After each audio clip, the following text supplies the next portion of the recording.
This Constant Angler here. Thought I'd give you some quick tips, fishing hacks for Senkos. Alright, let's make a hula stick out of our Senko. So get the tail end of your Senko, get a pair of scissors, hold it straight, cut down, I'd say about 2 to 3 inches there. You can always, if you want to go a little bit further, just do that. There we go. Slice again. Each tentacle you've made. So you're making like a little octopus bait here now. Do the same the other side. Just take your time, there's no rush. I got that one up a bit, I'm a bit fiddly arse today. Not perfect, but you can see what I'm trying to achieve here. You can split this down a little bit more. You can cut them again. It's up to you how many times you cut your tentacles and exactly how you do. But as you can see there now, I've created a totally different bait with a lot more action and attraction. And I haven't bought an expensive hula stick. So that's tip number 1. Tip number 2, we're talking hooking potential here. So if I hook this bait on a minute, it's just an ordinary extra wide gap AWG hook, as they call them. Alright, just normal Texas rig, as we do. You know, that works well a lot of times. We expose it, we do this kind of thing. Sometimes when you got tricky days, you want to increase your hook sets. So one way you can do this is, if you notice where that hook point is going through there, we'll be able to see when we remove the hook, this is a rough on the bank scenario. I can see the hook point went through here. Insert your scissors where that hook is and put them about 2/3 to half the way through the bait, and just keeping the hook point at that depth. Slice up. You're not going all the way through the bait, you don't want to come out the other side, but what you're doing is creating a belly slit there, if you can see that, and you can pull that apart a bit more. So when you hook your bait now, I didn't show this in my better hook sets video, which you can watch, as I forgot. But it's not a new trick, it's a trick used by bass anglers with shads. You can do this with shads to make hooking, especially if you're wide shad, but you've got a fairly narrow hook in comparison. But when I push this down now, the hook goes in further, if you see what I mean. So you've exposed a lot more of the hook point to the fish's mouth. And yeah, nice quick easy hack that. I mean, your Senko won't last as long because you chopped it, but there you go. 1 pair of scissors, 2 hacks so far. Let's put that aside. So another little thing we can do, if you see this Senko here, it has a little recess in the top in the egg sac. Now that lets your hook sit in there and protects it from your hook point from getting snagged. It also lets the hook sink further down on the take when the worm's crushed. Now some baits don't come with that, so if you have a Senko, we'll demonstrate by using the other side. Get your scissors, mark where you need to go into your bait in the middle there, and cut a slot. You can make it as big as you want. You can even make it a bit wider by just trimming her along the edges. You can see that there. Hopefully the camera's focusing on this. So you know, you tidy it up, play around a bit. Obviously it's decreased the integrity of the bait a bit, but if this is for tricky days when those fish aren't really playing ball. So now if I hook this Senko just in the usual way, Texas rig it, hopefully we've marked it in about the right spot. Let's put it through the bait, make sure we get it in the slot. There we go. So we've effectively done the same thing. Now some Senkos are quite tough, some of the cheaper ones, but that's not a bad thing when you might be fishing for larass like myself, because they don't chomp them so easily. But they don't always come with a ready-made egg sac slot there. So Obviously, if you'd done your belly slot thing, which we've already done, you're not going to have a lot of plastic left there, really. It could be a bit trickier, but there we go. You can still text pose it within that slot if you want, but there isn't any real need to, and everything works a lot smoother. Hook this on again, nice and quickly for you. Don't want this to be a long video, just a nice short video. Trying to look at what I'm doing on the camera whilst I'm doing it.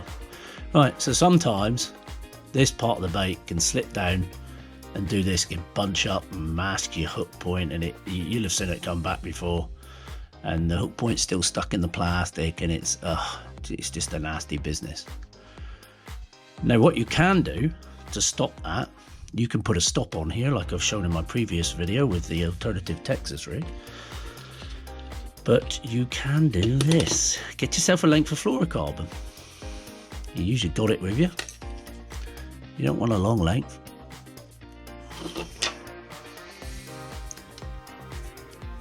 Get your fluorocarbon, you can see where the hook eye is, and push your fluorocarbon. It's better the stiffer the thicker the fluorocarbon, so use the thickest stuff you've got to hand. I've pushed that through the eye of the hook. I just pull that through there, and it's going to act as a sort of peg. That bait cannot now slip. But what I need to do is neaten this up a bit, so I need to just snip it back a little bit, either end. There we go. Get a lighter and just introduce it to the flame. You don't want to get too close to it. You don't want to burn your main line, and blob the end.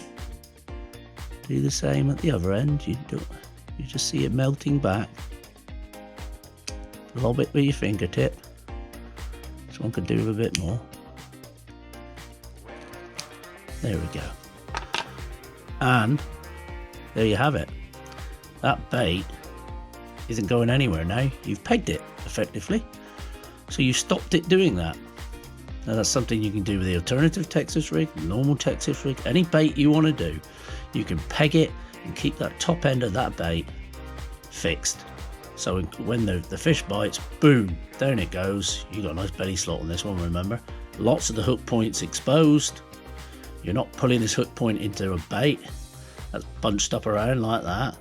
It's fixed in place, and there you go. You've increased your hooking potential yet again. Next thing we can do. Alright, so we've got a different Senko this time. Large Senko. Here's something to talk about with large Senkos, or any Senkos. It's not the table there. They have a belly. If you can see this, it's difficult with this angle I've got. I'm filming it, to be honest. It curves one way. It has a distinct, not a distinct, sometimes it's subtle, but a bend to it.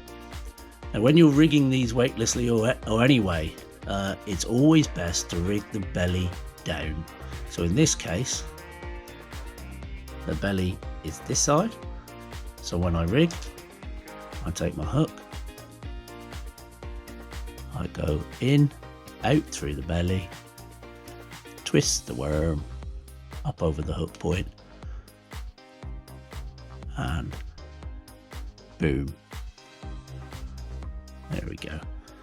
Now when that sinks, because of the shape, the way you've done it, and because of the belly is the right way down, it gives it more wiggle as it sinks, and it sinks more level, if you know what I mean. And that's really important, because with Senkos, that's a lot of what you want. That's a lot of your action there.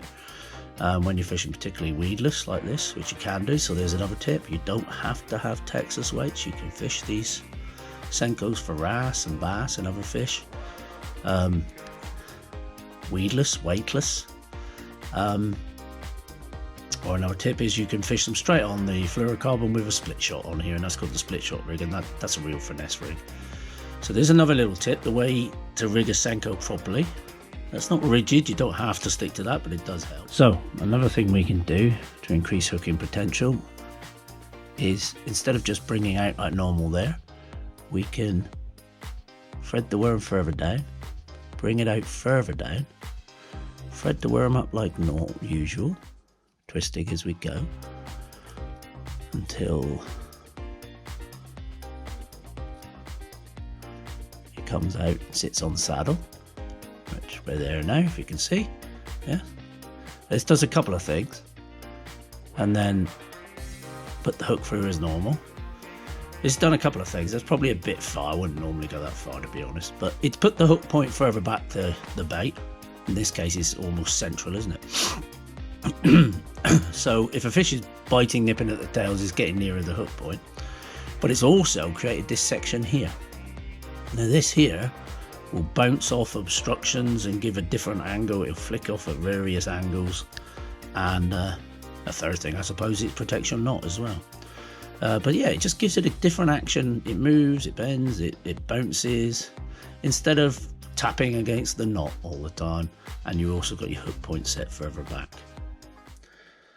So next one, we'll use the same Senko for this. Let's just snip this in, take the hook out. One big long Senko. I've decided I want a smaller bait. I don't want to set the hook point further back. So it's 2 tips in one here. If, like I have at the moment, this is a 5-inch Senko and you've got a pair of scissors handy, cut the bait, there's a smaller bait. Nice little tail. Sort of Ned rig size that. So that leaves me to the next thing. Save these bits of bait that you think, that's no good, what a waste of a Senko. That will fit perfectly on a Ned rig now. And you've got a lovely little Ned rig bait. So you've got 2 baits from one there. 1 Senko, chopped in half. 1 small tail bait for a Ned rig, or maybe on your Texas rig you want a smaller bait because the fish bite and smaller baits. Bung it on a Carolina, all good. Another bait, do the same. Not as nice as this one. This one's got a nice little tail. But if you look at Ned baits, they generally have a flat end anyway, so it will work, it will do the job. There's 2 baits for you out of 1 Senko. One more. Right, this involves flash and spoons. You can buy spoons such as this these days, little screw keepers in. Now, take this hook out. Now, I wouldn't advise this for fish with teeth. So if they chomp lures in half, such as wrasse, you don't want to be doing this, but screw that hook keeper in the end.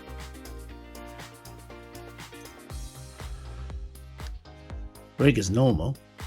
There you have a Senko with a flashing spinning tail. Another action. I like some flash sometimes when I'm wrasse fishing, but I wouldn't screw that in the end with a wrasse because they've got teeth and they'll chomp it out, and that'll end up in the stomach, so not a great idea for wrasse.